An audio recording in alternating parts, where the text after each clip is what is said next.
Okay, there's more coffee.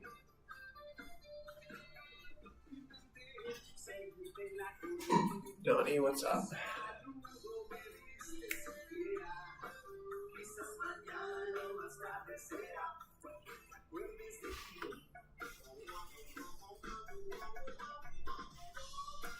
Machu Picchu joined.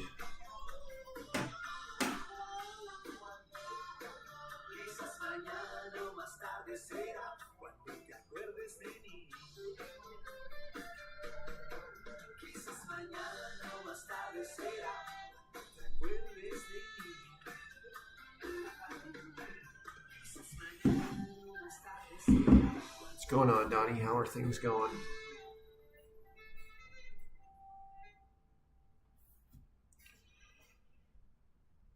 How's work? Because I assume you were working. It's like that's what responsible people do.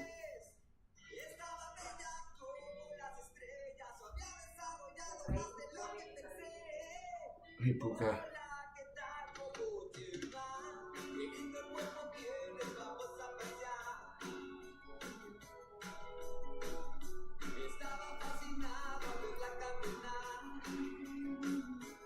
It's all good for now. Yes, you're responsible. You're working. Yeah, I figured. Yeah. Some people have to pay their bills.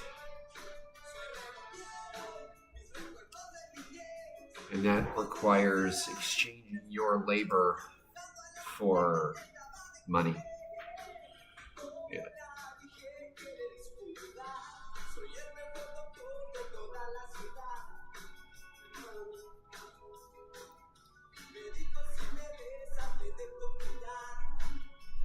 So, yeah. We're going to talk about stuff. Electoral reform, mostly, I feel. We're going to talk about electoral reform. And that debate that's ongoing and needs a lot more attention. A lot more attention.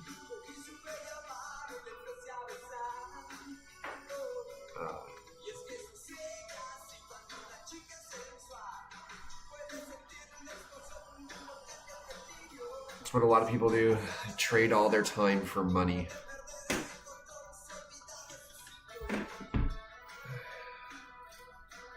Yep. Just hours and hours and hours on end. You have long work days in Peru, by the way. You have long work days.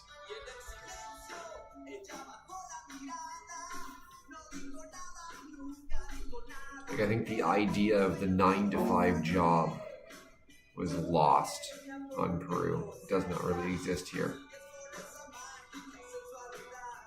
Not a lot of people do that whole 9-to-5 thing.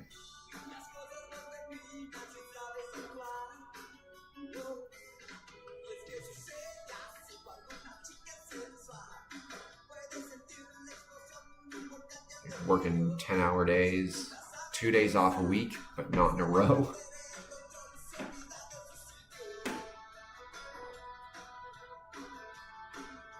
That's it's a not fun way to live. And you have a lot of people who just don't get any time off, really, because wages are so low. Plus 3 or 4 hours of traffic. Yeah, exactly. So you get home, you sleep, you go back to work.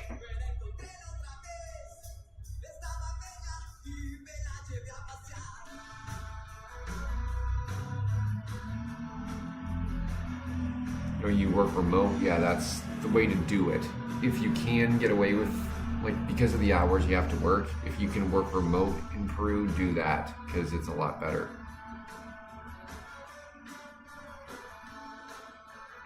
My wife also works remote, so she's in the office working. And I sit here with a laptop up on the kitchen counter and me sitting at the sort of breakfast bar. The laptop over here on the breakfast bar and a phone right there on the kitchen counter. phone down there by the breakfast bar.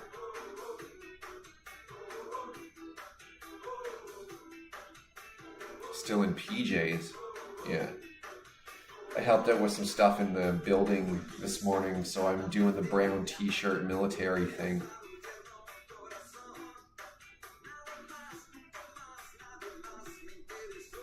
Well, it translates weird, Donnie, because, like, there is no real difference in Spanish between on and in, right?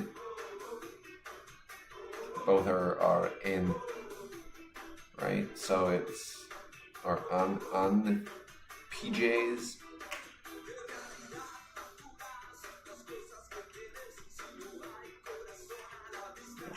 Oh, Jason. You know, politics as usual in Peru, it feels like.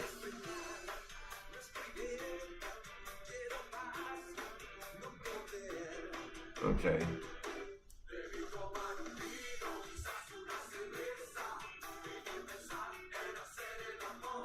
Okay, I just wanted to hear that part.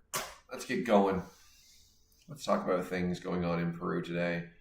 The first one being, where the hell is Nicanor Boluarte? Anybody want to take a guess? Anybody? I love to be right all the time. What's going on? Where is Nicanor Boluarte? Where did he go?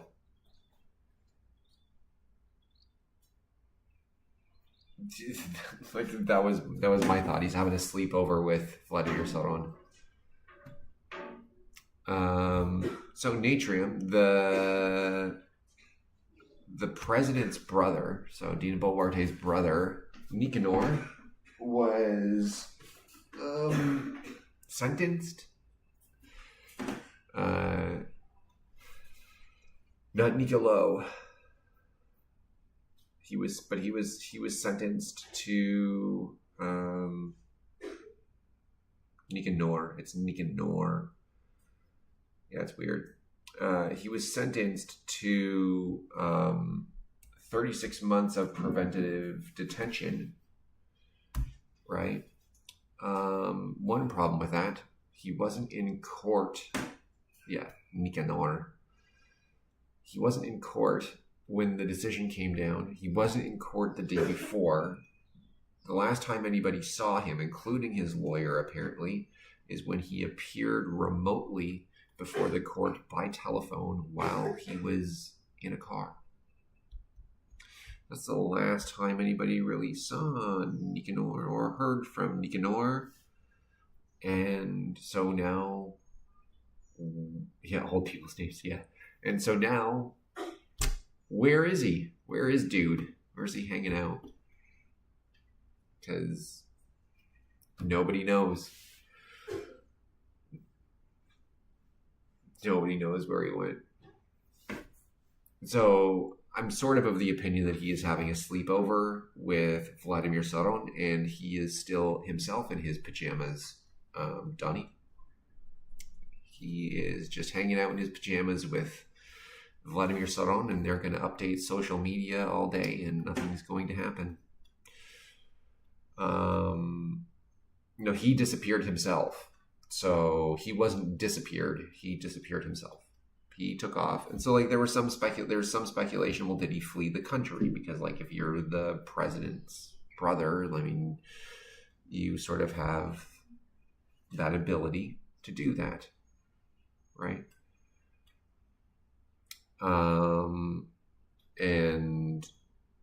But like no real indication that happened. There's no actual indication he has anything to do with Vladimir Saron. But given the fact that the PNP, the Peruvian National Police, said that they were going to detain anybody who has a judicial order to be detained, and we have evidence that they're actually protecting Vladimir Saron, then what makes anybody think that anything different is going to happen with Nicanor Boluarte? I don't think anything different is going to happen. I think he just gets to wander the country free for the next 36 months and never actually enter preventative detention at all. Um, there's a couple things we need to talk about that, like, I don't have stories up yet on the website, and that I don't have videos for yet. But the big story for the day, and it's still ongoing because this debate is probably going to carry on until the evening live, is the electoral reform debates currently ongoing in Congress. And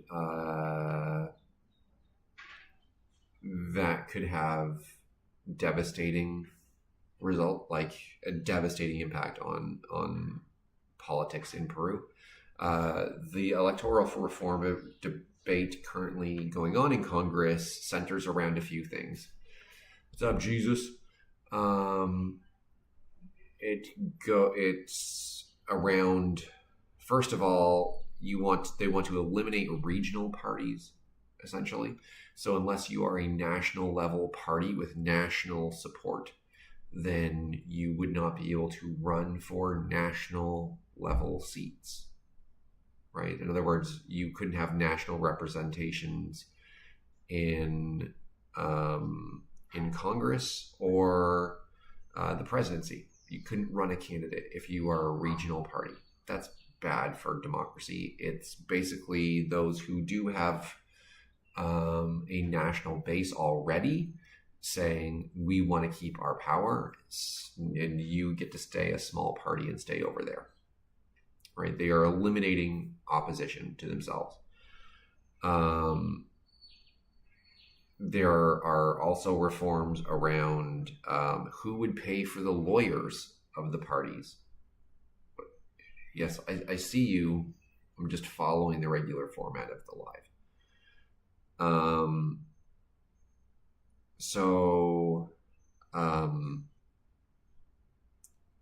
What this would mean is that the people, through tax revenue or whatever, would end up paying for the lawyers for the parties. They would end up paying the legal expenses, which is just another thing thrown in there related to, well, we're going to do corruption and we need lawyers if we're going to do corruption, and so the people should pay for our lawyers if we're going to be corrupt,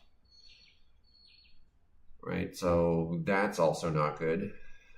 It would increase the caps on what parties are allowed to fundraise and how they're allowed to be financed, meaning that the parties would have more money that they would be able to money launder.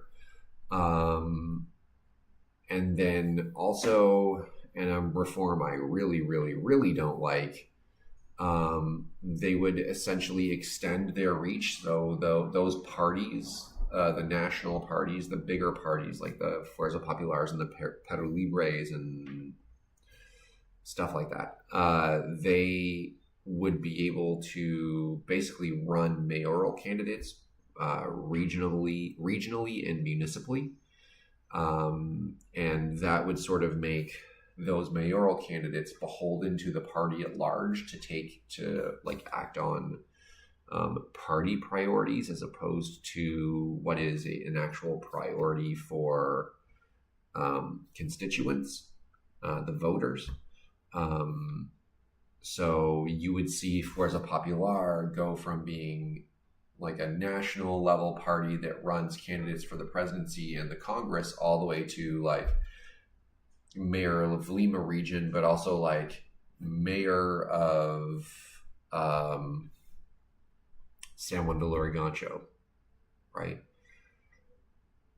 It's news and politics. It's both. So that debate is still ongoing in Congress right now.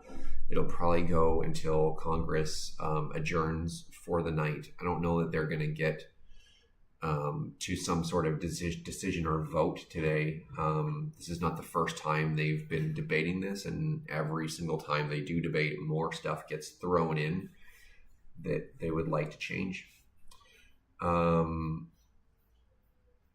So the next thing that we're going to I saw this story today, like just before. In fact, I'm working on it right now. like an English version that sort of gives context, right? Because that's what I have to do when I convert news from Spanish to English, is that I also need to put context into an article. And so the Peruvian National Police released statistics on traffic accident fatalities around the country. And Lima region leads the way. They're at 370 fatal traffic accidents so far through September. So like without the year being complete, obviously. So 3/4 of the year, they're up to 370 traffic fatalities. Lima region leads the country in that respect, and by a wide margin. Cusco is second with the second most fatalities, and they are at 182. Right, so Lima region more than doubles Cusco in terms of traffic fatalities. If you were to like read further and see the recommendations from police and stuff like that, it's all the regular things like don't speed, make sure that your car is actually functioning. So like maintain your vehicle, wear your seatbelt, don't drive aggressively, all of those things, right? Those are all the recommendations that like the police do. And like I was thinking about this, and like sure, they're great. Those sound like great recommendations. You should not drive aggressively. You should not speed, right?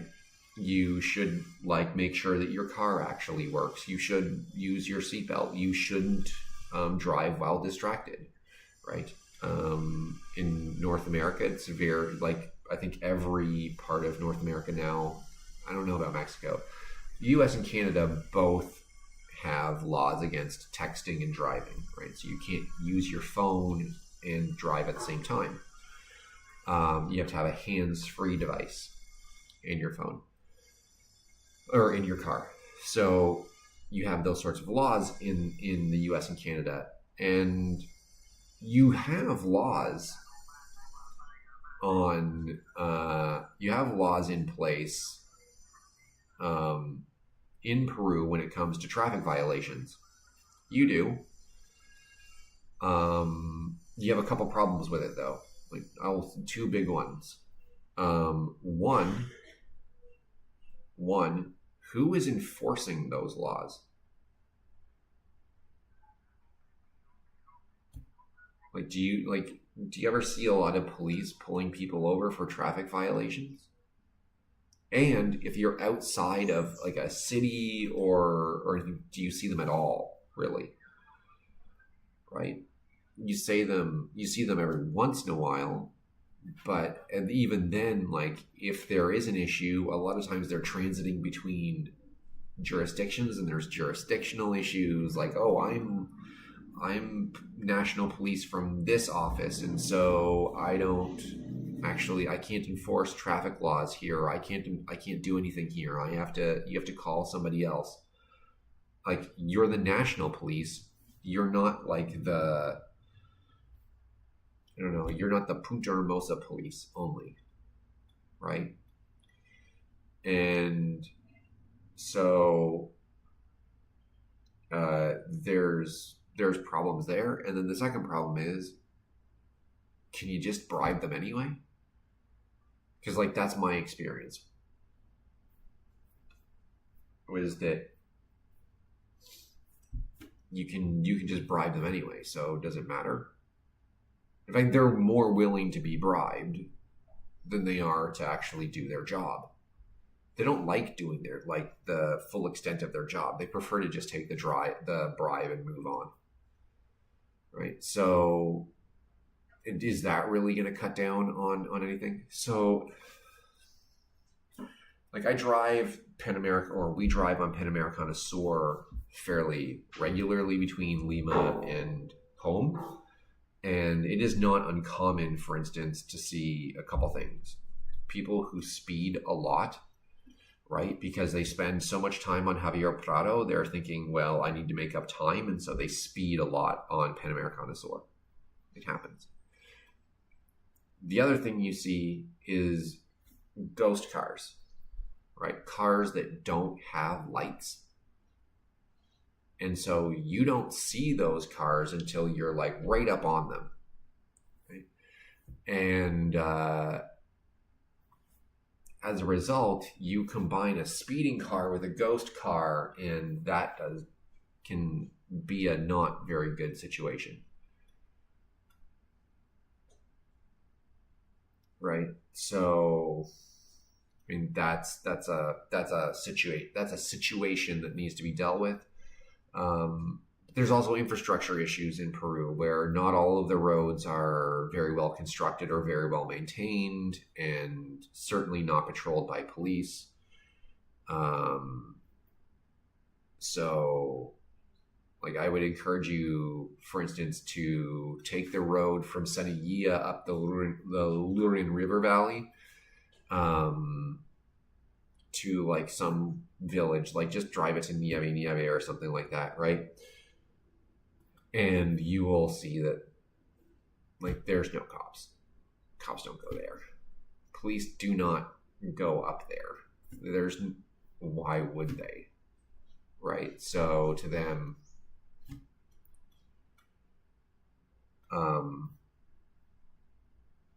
yeah, you're not going to get enforcement of traffic laws on a secondary or tertiary road going like up into the hills. It's just not going to happen, right? People don't care. And so, of course, given that and the fact that like roads can be narrow and everything like that, because there is limited geography on which to build roads here, like it all contributes to the traffic fatalities. And so there's a lot about driving and transportation in Peru that can be very much improved. And so I thought it was very nice that they put out that article and then blamed drivers, but it's a far bigger problem than just that. And yes, I am paying attention to what is coming out of the Darwin Kandori situation, right? I touched briefly last night on like the immediate feelings and emotions on people that like sort of came out after the news of the discovery of his deceased body were like started to come out public. When it came out publicly, how people reacted to it. And so I touched on that last night, but also on like the very much lack of trust that people have around the entire investigation and what is going on there, because it does seem very fishy to some people. There are questions about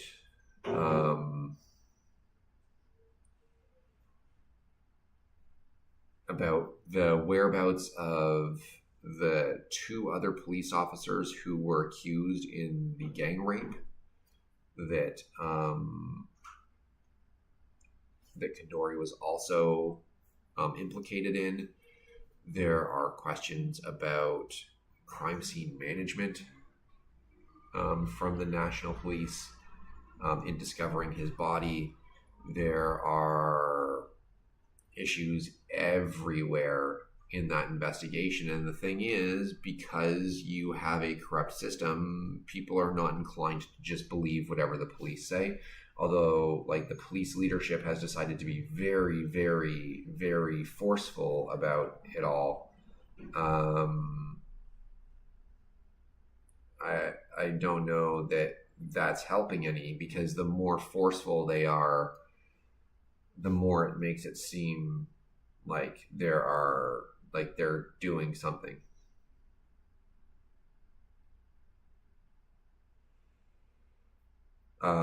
All you're really seeing coming out is like police leadership and Minister Santibanez sort of trying to separate themselves from that story.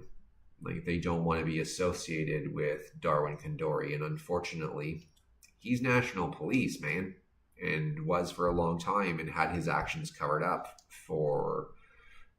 by other national police members, including gang rape. And like, so now, yeah, deal with the consequences, right? So, but they don't, of course, they don't want to.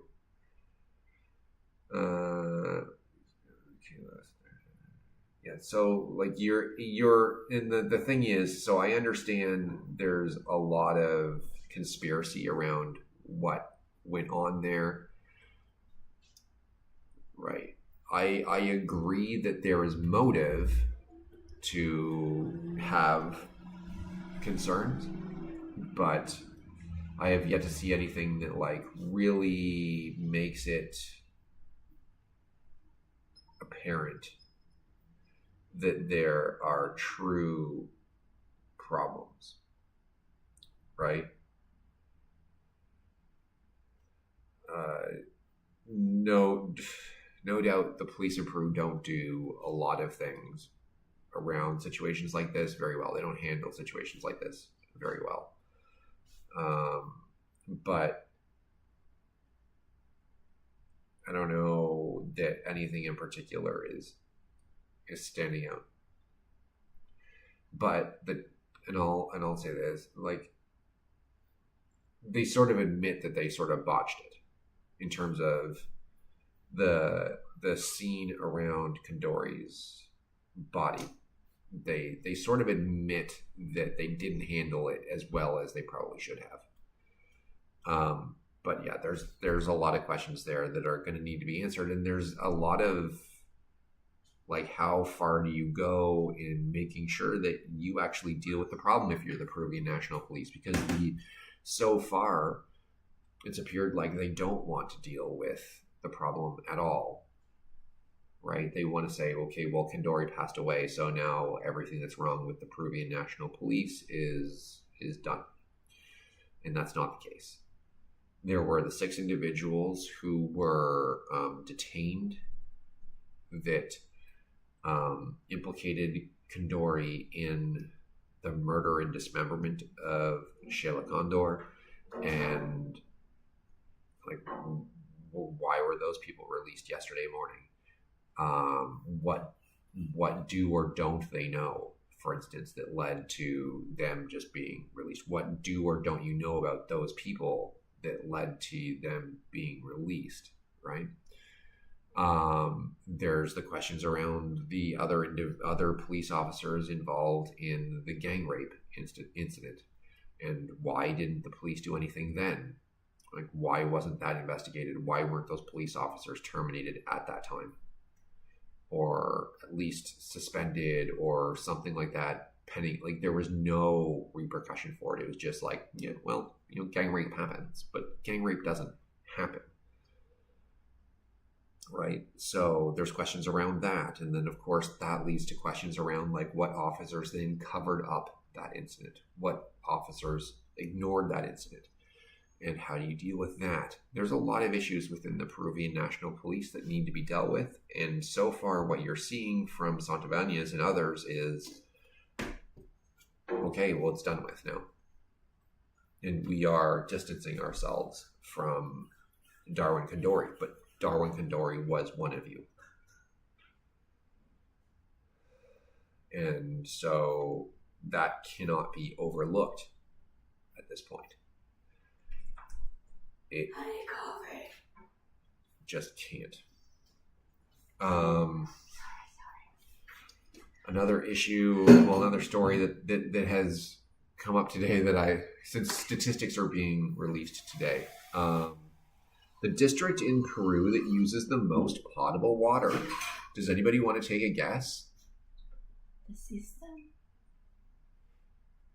The district in Lima that uses the most potable water. La Molina. Nope, not La Molina. Potable water. Not Miraflores. Okay, give us a hint. North, south, east, west. No. No hint. Centro de Lima. No. Not even close. It's a district. Yeah, it's a district. It's You have not been, Circo. You have been it? I've been in it lots of times. Lince. No. San Isidro. Yes. San Isidro uses more potable water Than any other district. because they water gardens and grass with potable water. Gardens and grass with potable water as well. You have a giant ass goddamn golf course in the middle of the neighborhood. And you water with potable water. It gets watered with potable water. No, but I thought it was La Molina because La Molina have also big properties. Yeah, no. All that grass in San Isidro, the golf course. I have to double check that if they water with potable water. All of it. Potable water. Ouch. Yeah. They pay for it, but it's very responsible. If they pay for it, but it's very irresponsible in a country that has water issues. And a Celtic area. And like you're in a coastal desert, and the rich people in Lima have decided they want to have nice lawns. Okay. It's a good data. Sad though. So And I'm not surprised. that's what's going on there. Yeah, that wasn't big news, obviously. It's just I'm just saying that it shouldn't surprise anybody, and it is sort of news today that San Isidro, which population-wise is not even close to being the biggest district in Lima, uses the most potable water.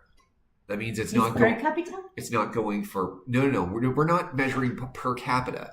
We're talking gross total. Yeah. That's it. Hey, I'm not asking how is the data? What do you mind? Don't make excuses for these rich people who waste water. I'm not making excuses. I just want to understand. Right? It's rich people wasting water so that they can have nice green grass. That's all it is.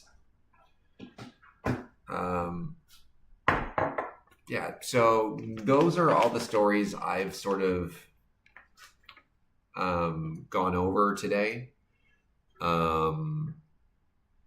And does anybody want to explain why this isn't in Spanish? Because if I have to do it today, I think I'll fucking lose my mind. Someone asked you why? Yeah, this is Peru. Why isn't it in Spanish? But you explained that they have to just go back to... I'll tell you. No. I'll make a deal with you guys. I'm retired. I don't have to do fucking shit.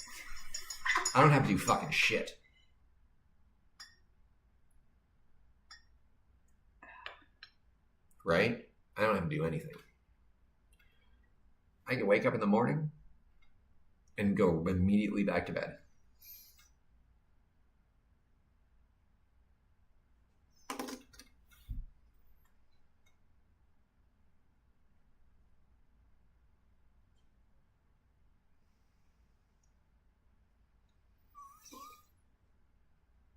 Yeah. That's the sort of mood I'm in today.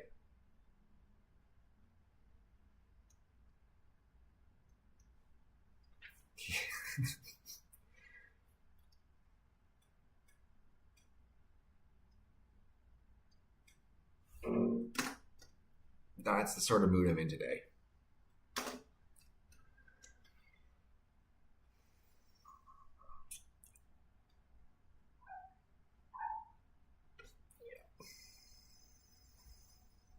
Okay.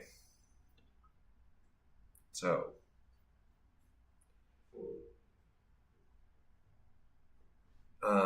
if you want the gringo perspective on Peru today, Argentina beat Peru last night. That's a gringo perspective. That's to nobody's hurt to be hurt. To nobody's surprise, that's all the gringos are talking about when it comes to Peru. Where's your camera? Could I get that, please? Total.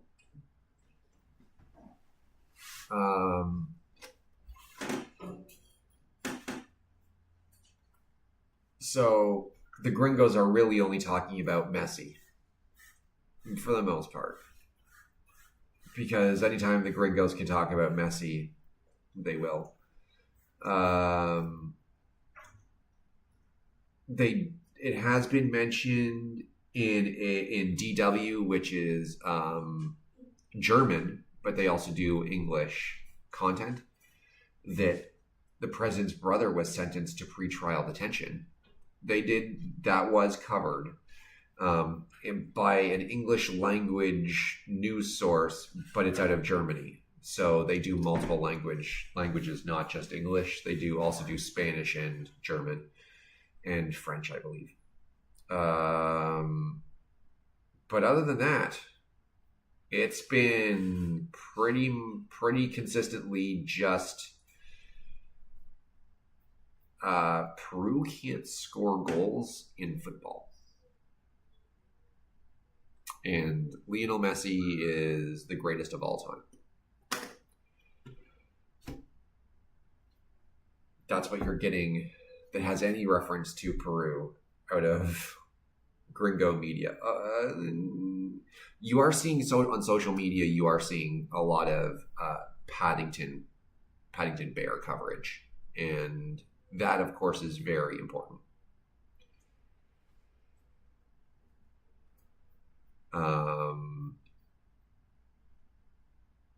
Yeah. He is the greatest of all time. I don't think it should be debated. Right, but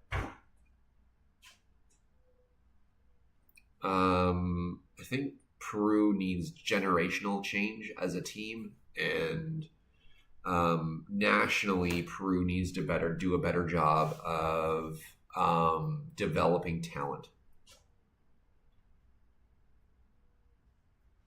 I think there are limitations there. There's not a lot of room exactly for like full soccer stadiums, full football fields, right? But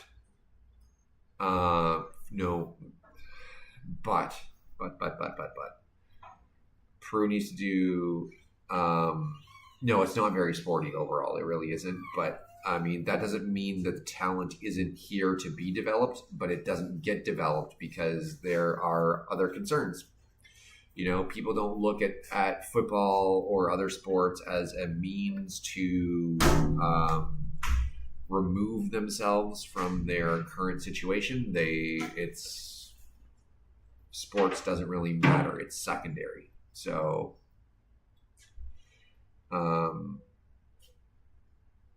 and so if Peru wants to make sports a priority, it certainly can, but they're going to need to invest and create systems that will develop talent. I mean, countries go through this with their national sports. Canada dealt with it in the 1980s with hockey, where while they were still the best nation in the world for hockey, they felt like they were slipping, and so they changed how they develop talent in Canada when it came to hockey, and it produced some very, very, very good hockey players. They recently went through more changes on that. It's something where they review it every so many years. They look at the national plan for developing talent, and when the national teams have poor performances, they will even review those plans like as they move along. So Peru needs to do or consider doing the same thing with football. If it's going to be a national priority, if people around the country are going to be embarrassed by their football team, which honestly you probably should be, Peru needs to look at changing the system for how talent in football is developed. That means coaching. That means access to training, right? It can't just be, well, we put an area in town for futsal, right? Which futsal is not the same thing as football. It's different, right? You need to actually be able to play the sport. in a way that allows you to really learn the sport, right? So the gringo perspective, Argentina beat Peru.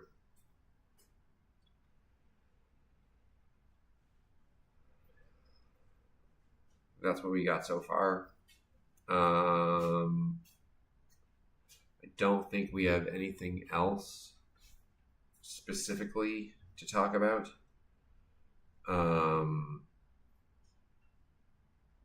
Yeah, I'm just going through social media to see what's going on. And no, I don't think we have anything else at this point that's really come up that's something that needs to be talked about, except that, did I talk about Lozano?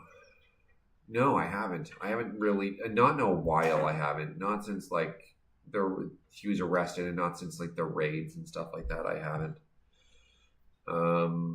Because like honestly,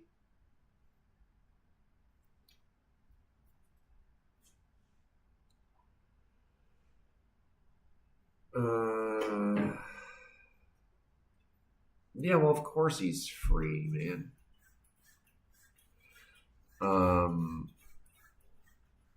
This is Peru, man. Sorry, my balcony's being cleaned. Just popped it in frame for like a second. Yeah. So you did see her through even through the green screen. But yeah, it's Peru. Not surprised. He's a lifelong criminal, and yeah, he's free. That is how things go. Consequences? Not if you have money or power in Peru. Did you talk about, tell us how you met your wife?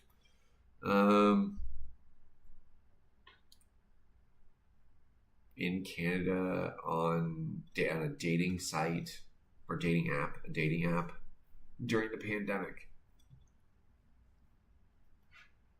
That's how. Were the trains donated or purchased? It's a combination. I have not liked how the media has covered that, because they are all over the place with their facts. And so if you read the Gringo news, it's basically a $9 million total deal where Peru paid $6 million and the U.S. topped it off. Like the U.S. federal government topped it off with $3 million. That's how it reads in U.S. news. Okay. If you read Peruvian news, I've seen numbers like in like La Repubblica, like where they were talking about $26 million.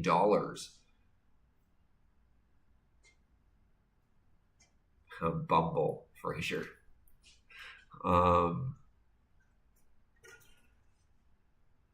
Where am I from? Everywhere. I am ubiquitous. I'm the alpha and the omega. From both the US and Canada. So pick a country to blame, and that's the one you can blame.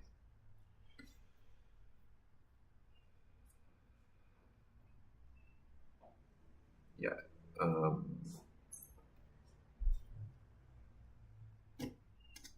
Yeah, that's how it goes. Yeah, no, so the trains. I haven't liked how it's been covered here in Peru, because it's been very dishonest. I don't know why. Like the only thing I can think of with that is like, I'll do some quick math here in terms of like how somebody came to 26 million, is that if you took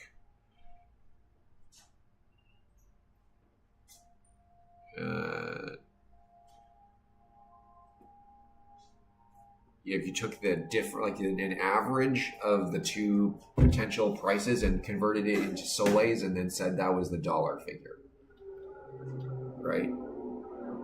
So if you took like $6 million and you times it by an exchange rate of 3.7, you would get 22 million and change soles, right? And then if you just told everybody, no, that was the dollar amount. Like, what I've been seeing out of Peruvian media when it comes to those trains is like entirely inaccurate or disingenuous or manipulative, but that does not surprise me. It doesn't surprise me in the slightest. Like, it's a combination of a donation and a purchase. Like, they could have sold them to other places for far more money, and they didn't, right? So it's a combination of a purchase and a donation from the U.S. It's just, I don't understand why people in Peru would be upset with it. I really do not. Other than there are people in Peru who are vehemently anti-development. They hate the idea of development. They particularly hate the idea of development if it doesn't directly benefit them. Which is just fucking selfish bullshit. Peru needs development on so many goddamn levels. You think people aren't like benefiting? Who do you think is going to benefit from the city plan around the port of Chancay? Who's going to benefit from that? Is it going to be like the people who like live in what is currently a shitty little town? No, it's going to be the developers who like swoop in to build these buildings and like these parks and stuff like that they envision for Chancay, right? Like the people who are able to open businesses and like restaurants and stores and stuff like that. Those are the people who are going to benefit from Chancay, right? You can essentially turn it into a free port, right? Well, they don't use them. They've been sort of like mothballed, which is like means like they've been like sort of stuck to the side and they were sort of deciding what to do with them, right? But so they haven't been using them because they converted to electric.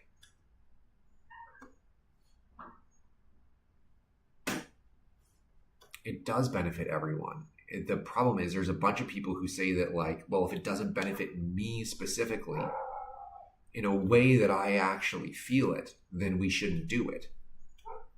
Well, in that case, I don't think we should have a golf course in San Isidro then, because that doesn't benefit me personally. I don't play on that golf course, so we shouldn't have it. It doesn't benefit me personally. I think we should build a hockey rink because that will benefit me personally. You know what I'm saying? Like,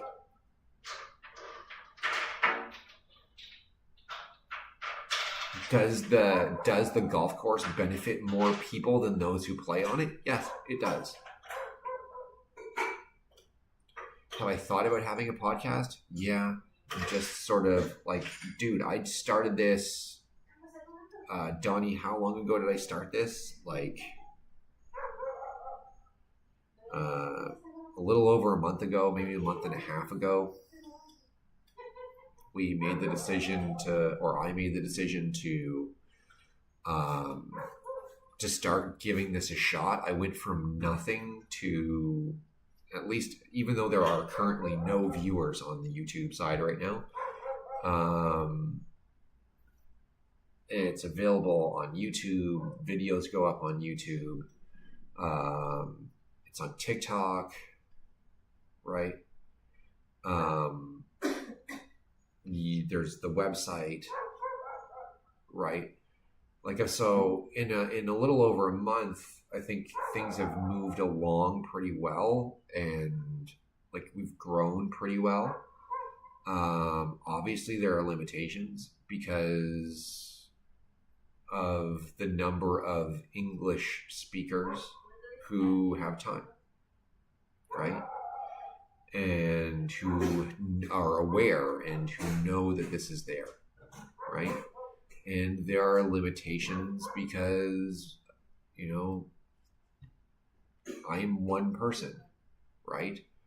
And so everything that occurs is funded by me, right? The fact that there's a laptop here and a laptop here, and a phone here and a phone here, and a camera, another camera there, right?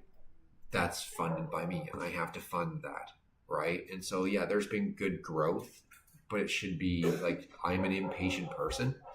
In that way, I would like to see it grow faster and all of those things. But I also understand that I have like personal limitations in my talents and things like that. Right? And like, I think it's a necessity hard that there be English language news in Peru, because English is where you're going to have more business interaction. And so, yeah, it needs to be like, everything needs to be bigger. There needs to be contributions from people around the country, because like I'm south of the Metropolitana, right? Most of what I see is Lima, right? And we have this conversation pretty much every day at this point. The realities around Peru are entirely goddamn different. They're entirely different. Lima is not Peru.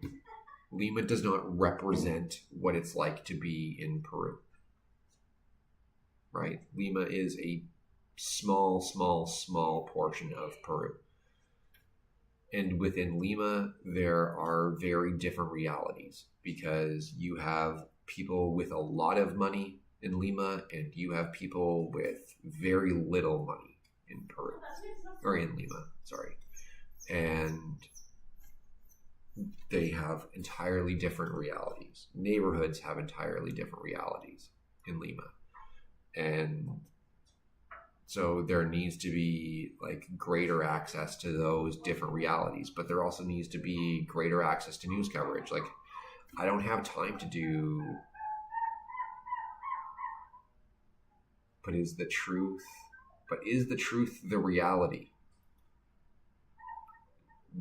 The truth is what deserves to be reported, not like what somebody wants you to talk about. Which unfortunately is exactly how most of the national media handles journalism in Peru, which is the truth is only what is the truth for many journalists in Peru is just what those in power want them to talk about.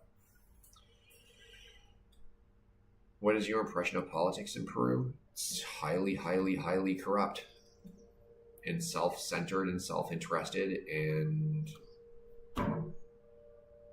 that's what it is. I think it doesn't serve the people. And I have theories on it, and I've expressed those theories before on why that occurs. But ultimately, it doesn't matter why it occurs. That's how it occurs. It doesn't represent the people. And it doesn't do what they want, and it doesn't do what's in their best interests. Organizing helps. Yes.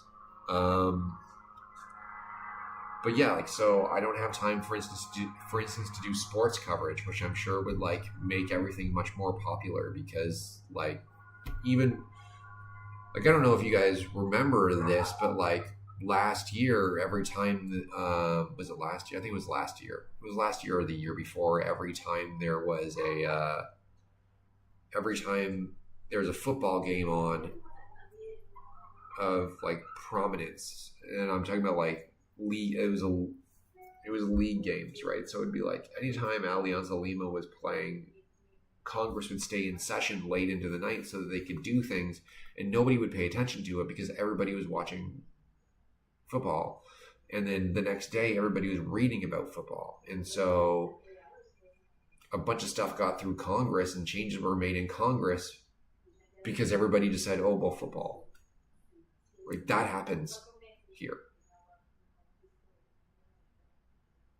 Like, it's not really a coincidence that the day after Peru plays Argentina, you're having an all-day debate around electoral reform. If you look at a football schedule, you can see exactly when Congress is going to do shit you don't like. Right? So, Like, but anyway, I can't do. I'm one person, so I don't have time to do sports coverage. I can't do full political coverage or full like global coverage, stuff like that, where like global news that actually like impacts Peru in some way. I don't get to do a lot of that stuff, right? I sort of like get to pick out stories here and there and go, oh, okay, I'll do this, I'll do this, I'll do this, right? And then I try to talk about as much as possible. Like politics and the economy are like my strengths. Absolutely they are. But there also needs to be a way to like convey those things, those very important things, politics and the economy. There needs to be a way to also carry those things to other people who wouldn't necessarily be entirely interested, right? Where like they come to see sports, for instance, because they don't care about politics or the economy, right? But on their way to sports, they see politics and the economy, right? And so, like, there are important things there that where it's not just about like, oh, I want to cover sports because sports are fun. It's about like you cover, and newspapers did this for the longest time. You didn't cover sports because sports are fun. It's like you cover sports because that sports coverage allows or brings people in, and then they pay more attention to politics and the economy and business and investing and all of those things that you really do want people to know about. You want people to know about crime and how to be safe and how to better their lives.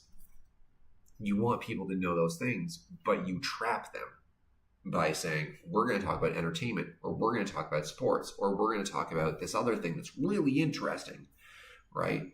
And so you're going to come in to look at that interesting thing, and then along the way, hey, did you guys know that like GDP growth like is projected to be like around like 2.8% next year? Did you guys know that? Right? And like, so like that's the goal also, is that like you need to have a reason for people to come and pay attention, right? And that's why I've been recently, and Donnie knows this, like I've been asking for contributors, people who are interested in contributing from around the country, so that they can share a perspective, right? So that like then people don't look at this and they go, well, it's mostly just Lima stuff anyway, right? It's like, oh, I can go there and I can read about like what people in Huancayo are saying, or what people in Iquitos are saying, or what people in Puno are saying, or what people in Piura are saying, right? So that then they have like another reason to come here and go, oh, well, I mean, at least I'm going to get a perspective, right? I'm not just going to go there and say like, oh, here's a news story that occurred within politics in Lima, right? Within the context of Lima. Like they're going to get other things. And that's important, right? It's important not just for here, not just for Pensante, Peru, but it's important for the country that people can see other perspectives, right? And if we accomplish that in English, that then puts more pressure on the Spanish language media to say, oh, well, we should consider doing that too. We should see if we can maybe get some more coverage out of like different cities. Like maybe we should talk to people in Tumbas. Imagine that, right? Because like for the most part, the only time you're going to see Tumbas come up on national media is when they report the weather. That's it, right? But there are issues all around the country with corruption and manipulation and things like that they just don't get covered because nobody cares. And I mean, like, nobody cares, and that the media doesn't care to cover it. Sunflowers. So, like that's something that I've been pushing for lately, because I feel like people need more perspectives than my perspective or a Lima perspective or rich white dude perspective, or they need different sorts of visions on what's going on, right? And that's where Pensante Peru needs to grow most of all, right? And so I'm not even of the mindset where like it really matters what you want to talk about. Like if you said to me, Blake, I'm interested in contributing, all I really want to do is publish the football league standings like once a week. I'd be like, sweet, do it. Canes.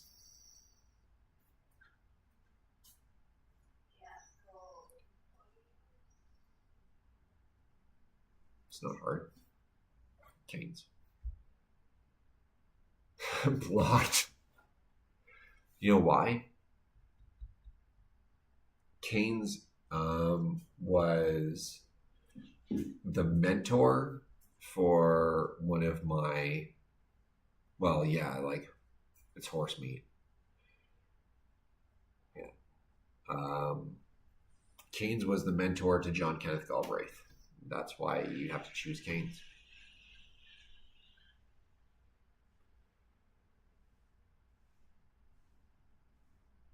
Also because I know economics.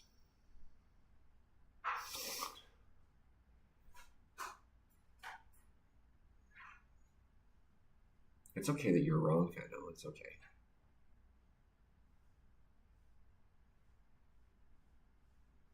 Many foreigners do want to know, but they don't have a place to know. So I look forward to like hopefully like expanding shit, right? But it's not the easiest thing in the world, right? So, and especially because I can't pay people at this point, that makes it much harder to expand, right?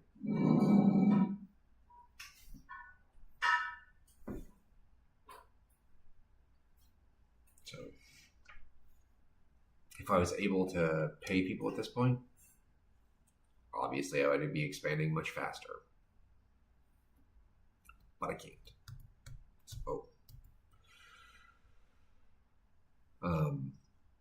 once I can get to a point where things start bringing in money and build systems for that, then we'll pay people.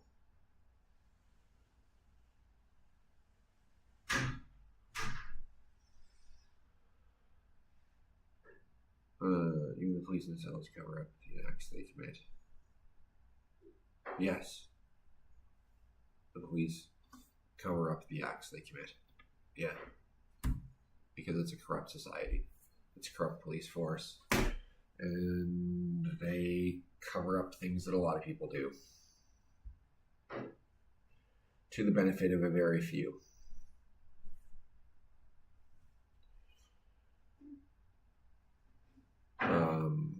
If you're somebody like myself, you get viewed sort of as money. When they do bother to think that they're going to like do something, you get viewed sort of as money. Like I'm an ATM or something. I'm a bank machine. But I'm not. So the best thing you can do with police when they try to bribe you is tell them you'd rather just take the ticket. Oh. Thanks, Lanzarona. Appreciate it. But I didn't need the noise. Yeah. That's my favorite thing to do. Just tell the police you'd rather take the ticket and pay the fine. Because they don't want to do the paperwork. So make them. because he didn't pay the bribe. Yeah, well, okay, well, still, if we get pulled over here, and they're like, oh, but if you just hand me 50 soles or 100 soles or whatever it is, and we'll just forget about it, right? It's like, no. I'd rather that you know, like, I think she was late on the registration on the vehicle or something one time, and we got pulled over, and the guy's like, oh, the plates show that you haven't had your inspection, right? And we're like, yeah, okay, so write us a ticket. Well, no, I don't. If you just pay me, then I won't have to write a ticket. I'm like, no. Write me a ticket, or I'll go get or I'll just go get the inspection right now, or whatever. And they're like, no. But if you just pay me, well, no, but I'm not going to do that. I'd rather just go do the thing I forgot to do because I'm an idiot. What part of Peru are you occupying? The part that I own.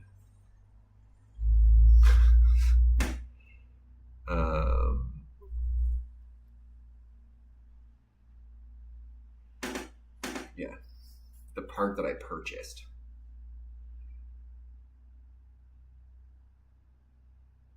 Yeah.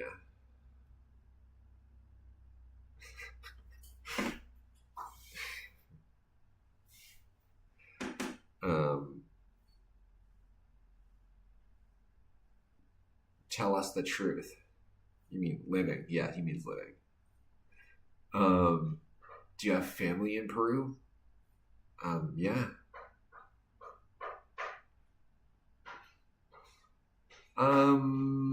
It depends which district you are living or staying at, how the police will act. Yeah, to an extent, it does.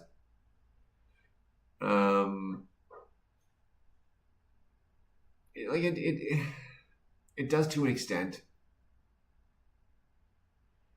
But also it depends on how they perceive you as an individual. So, like, for instance, you could have an address that, like, says a relatively decent neighborhood. Like, we'll say, like, let's pick a district where you have people at, like, both ends of the spectrum. So let's say San Borja. Let's say you have you're in San Borja, right? Well, you can be wealthy in San Borja. You can be a Fujimori, or you can be poor in San Borja, right? And so it's not just the district, it's also how they perceive you individually, right? So they can see you as like, oh, are you darker skinned, or are you lighter skinned? Like, what's your ethnicity? Like, they're gonna, like, make all these other judgments as well. Yeah, I live in Peru, and legally.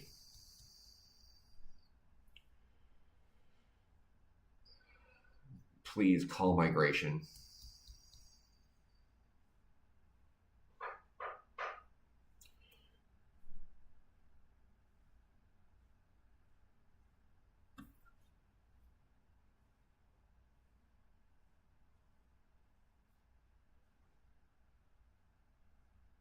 It takes over a year to get your DNI. Well, it depends how you go about all of it, but because, like, everybody's a little bit different, right? So, like, for me, it's like you have to do 2 years as a resident, and then you go.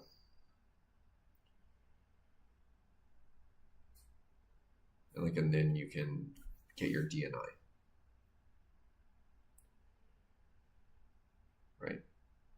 So, but it depends. Everybody's a little bit different, right? Like in Rodrigo's case, he might be like a Peruvian citizen who's just, like, outside of the country, right? And so it has been outside the country his whole life. Yeah, and as a Peruvian descendant, it's a tad different. Yeah, exactly. So, like, if his mother or father is Peruvian, well, he's a Peruvian citizen, right? He just hasn't lived here, so he needs to go through that process to get a DNI, which it shouldn't take that long, right?